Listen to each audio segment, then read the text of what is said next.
episode 226 from this undisclosed park. Undisclosed park. With a really nice view. Look at that view over there.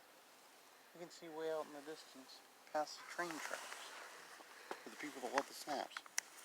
Pamphlet of the Science Times, ever shown these pamphlets. Demon and Bunny coffee, a very delicious coffee.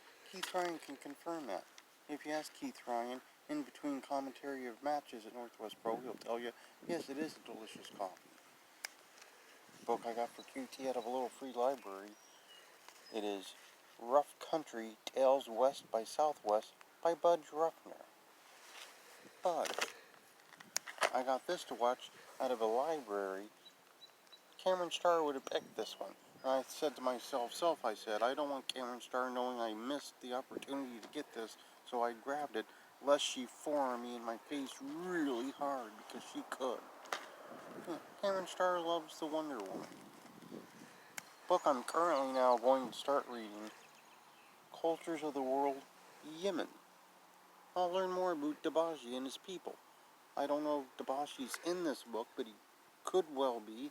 He might know this very guy on the front cover. Maybe it's Dobashi's next door neighbor in Yemen. Maybe they go out to get the morning Yemenian newspaper and they say huss to each other. I don't know, it could happen. But I'll learn more about Yemen, and then maybe I can talk better with Dobashi, who in fact was just on Talk is Jericho with Abdullah the Butcher. That was the thing that really happened. Jericho and Dobashi apparently buddy pals now. Picture of old Ken Hamlin throwing a rock through a McDonald's. Old Ken Hamlin headed north, I believe, to Alaska to 907 Pro today. He's going to check those guys out. There is an autographed picture of Seymour Schnapp, proud member of the Gouge roster. I believe he was just at a NHL game. I believe that he was. I'll have to confirm, but I'm like 98.25% sure that he was. Autographed picture of Kevin Sullivan. I'm sure Kevin Sullivan's been to an NHL game in his life. I'll have to confirm that.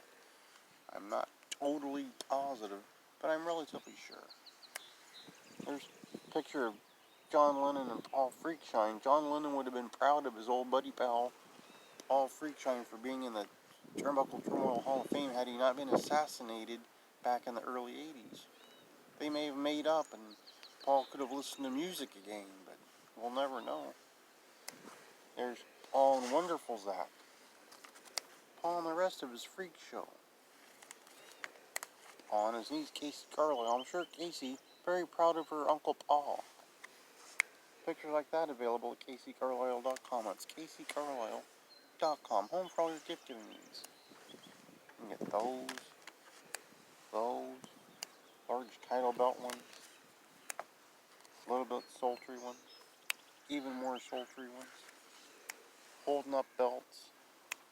There she is. There she is with the big belt. If you're a smaller person, if you love pillows.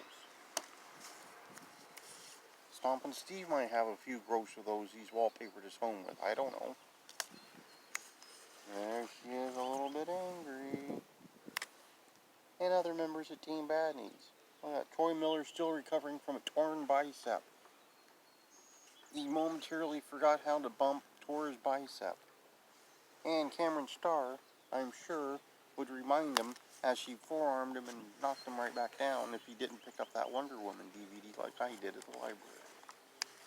The office of Stephen P. New. Get even with Stephen if you will. Twitter, where you can follow me, but not literally. Much like Stompin' Steve does, much like Stevie Jonak does. They both do. Not literally. I don't look over and there's Sharp King Jonak swimming in that water, sneaking up on me. I don't look over there and then Stompin' Steve hiding in that Kinnikinnick bush, trying to eat berries that aren't edible. You don't hear him saying, these look like pretzels and cheese, and then choking and gasping. Program of the CAC later this year. And of course, there's Chicken Bob. Chicken Bob knows not to eat the Kinnikinnick berries. Kinnikinnick berries. That's what he knows what to avoid. It would make him have a mess on a fence like what we saw in last week's episode. But this week, a busy week. On Sunday this week, on Turnbuckle Turmoil, we have a very tepid, possible maybe with Leatherface. If he's not busy, if he's not getting his car fixed, if he doesn't go for a coffee, he might call in possibly if he feels up to it. We're at that level of commitment.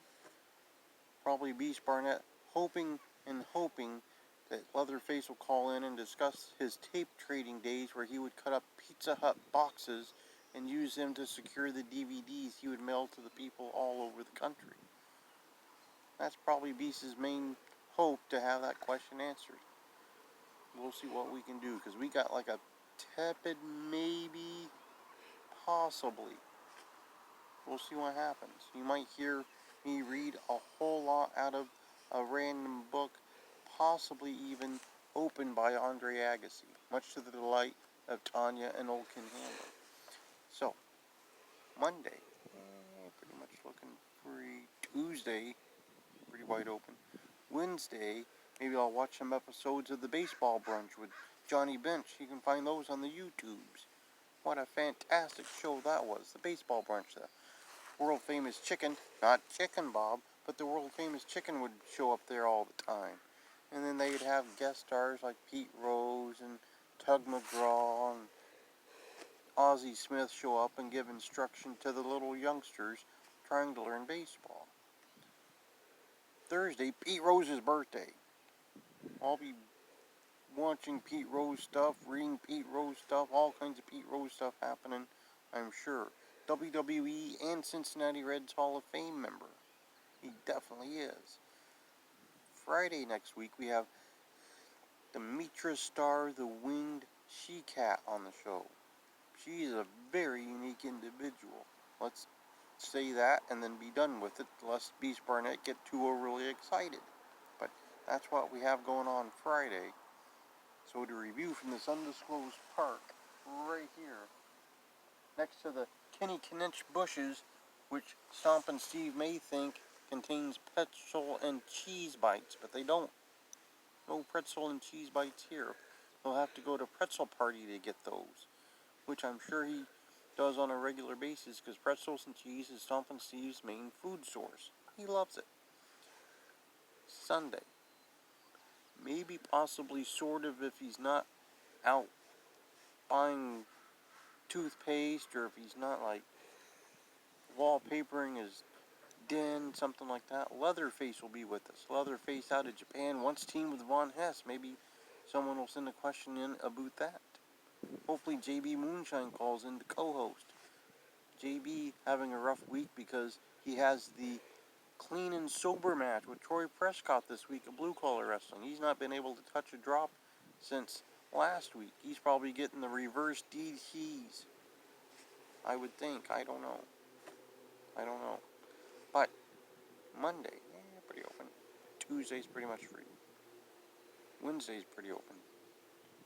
Wait, Wednesday's when I watch Baseball Brunch. So I'll watch the Baseball Brunch, Johnny Bench's finest show that he ever hosted for several seasons. Then Thursday, to Pete Rose's birthday. Maybe I'll revisit the Baseball Bunch and see if Pete Rose shows up on those viewings. That'd be nice. Probably I'll watch when he fought Kane or something. On Friday, Camron Star, the winged she-cat. She has a very interesting promotion. We'll leave it right there so Beast Barnett's not too overly excited. I don't want him getting overhyped. But pretty much episode 220, no, that wasn't even close. Episode 526